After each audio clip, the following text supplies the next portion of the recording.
Qatar ದೋಹಾದಲ್ಲಿ ಬೆಳಗಿನ ಜಾವ ಭಾರೀ ಸರಣಿ ಸ್ಫೋಟ. ನಗರದಲ್ಲಿ ಕನಿಷ್ಠ 5 ಸ್ಫೋಟಗಳ ಶಬ್ದ ಕೇಳಿದೆಯಿಂದ ಸ್ಥಳೀಯರು ಸ್ಫೋಟಗಳಿಂದ ನಗರದಲ್ಲಿ ಆತಂಕದ ವಾತಾವರಣ ನಿರ್ಮಾಣ. ಗಲ್ಫ್ ನಗರಗಳ ಮೇಲೆ ಮುಂದುವರಿದ ಇರಾನ್ ದಾಳಿ. ಕ್ಷಿಪಣಿ ಡ್ರೋನ್ ದಾಳಿಗೆ ತುತ್ತಾಗುತ್ತಿರುವ ಅಬುಧಾಬಿ, ದುಬೈ, ದೋಹಾ. ಗಲ್ಫ್ ರಾಷ್ಟ್ರಗಳಲ್ಲಿರುವ ಅಮೆರಿಕ ಸೇನಾ ನೆಲೆಗಳಿಗೆ ಟಾರ್ಗೆಟ್. ಮಧ್ಯಪ್ರಾಚ್ಯದಲ್ಲಿ ಮುಂದುವರಿದ ಸಂಘರ್ಷ.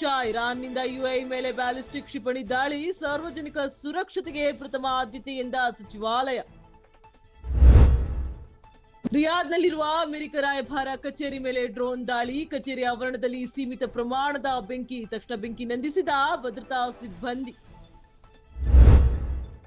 ಮಧ್ಯಪ್ರಾಚ್ಯದಲ್ಲಿ ಉದ್ವಿಗ್ನತೆ. ಅವಧಿ ಮೀರಿದ ವೀಸಾಗಳಿಗೆ 1 ತಿಂಗಳ ವಿಶೇಷ ರಿಯಾಯಿತಿ. ವಾಯುಪ್ರದೇಶ ಮುಚ್ಚಿದ ನಡುವೆ ಕತಾರ್ ಮಹತ್ವದ ನಿರ್ಧಾರ.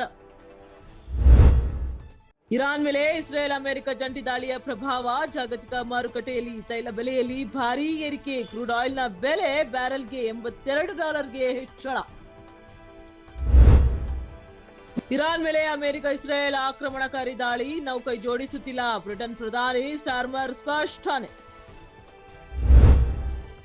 ಪಶ್ಚಿಮ ಏಷ್ಯಾ ರಾಷ್ಟ್ರಗಳ ನಡುವಿನ ಸಂಘರ್ಷ. ಪ್ರಧಾನಿ ಮೋದಿ ತೀವ್ರ ಕಳವಳ. ವಿವಾದಗಳನ್ನ ಮಾತುಕತೆ, ರಾಜತಾಂತ್ರಿಕತೆ ಮೂಲಕ ಬಗೆಹರಿಸಿಕೊಳ್ಳಬೇಕೆಂದು ಪ್ರತಿಪಾದನೆ. ಖಾಮೆನಿ ಹತ್ಯೆಗೆ ಖಂಡನೆ. ಶ್ರೀನಗರದಲ್ಲಿ ಮುಂದುವರಿದ ಪ್ರತಿಭಟನೆ. ಭದ್ರತಾ ಪಡೆಗಳೊಂದಿಗೆ ಘರ್ಷಣೆ. ಪ್ರದೇಶದಾದ್ಯಂತ ಉದ್ವಿಗ್ನತೆ. ಮಧ್ಯಪ್ರಾಚ್ಯ ದೇಶಗಳಲ್ಲಿನ ಯುದ್ಧ. ಕನ್ನಡಿಗರ ರಕ್ಷಣೆ ಸಂಬಂಧ ಪ್ರಧಾನಿ ಮೋದಿಗೆ ಸಿಎಂ ಸಿದ್ದರಾಮಯ್ಯ ಪತ್ರ. ನಾಗರಿಕರನ್ನ ಸುರಕ್ಷಿತವಾಗಿ ವಾಪಸ್ಸು ಕರೆತರುವ ನಿಟ್ಟಿನಲ್ಲಿ ವಿಶೇಷ ವಿಮಾನ ಪ್ರಾರಂಭಿಸಲು ಸಿದ್ಧತೆ ಮಾಡಿಕೊಳ್ಳಬೇಕೆಂದು ಉಲ್ಲೇಖ. ಅಂಗನವಾಡಿ ಕಾರ್ಯಕರ್ತರಿಗೆ ಗೌರವಧನ ಹೆಚ್ಚಿಸುವಂತೆ ಆಗ್ರಹ. ರಾಜ್ಯ ಎಐಟಿಯುಸಿ ವತಿಯಿಂದ ಬೆಂಗಳೂರು ಚಲೋ ಚಳವಳಿ. ವಿವಿಧ ಜಿಲ್ಲೆಗಳಿಂದ ಸಾವಿರಾರು ಅಂಗನವಾಡಿ ಕಾರ್ಯಕರ್ತರು ಭಾಗಿ. ಕಾಂತಾರ ಚಿತ್ರದ ಕುರಿತ ಅಪಹಾಸ್ಯ. ಬಾಲಿವುಡ್ ನಟ ರಣವೀರ್ ಸಿಂಗ್ಗೆ ಬಿಗ್ ರಿಲೀಫ್. ಪೊಲೀಸರ ಬಲವಂತದ ಕ್ರಮ ಕೈಗೊಳ್ಳಬಾರದೆಂದು ಹೈಕೋರ್ಟ್ ಆದೇಶ.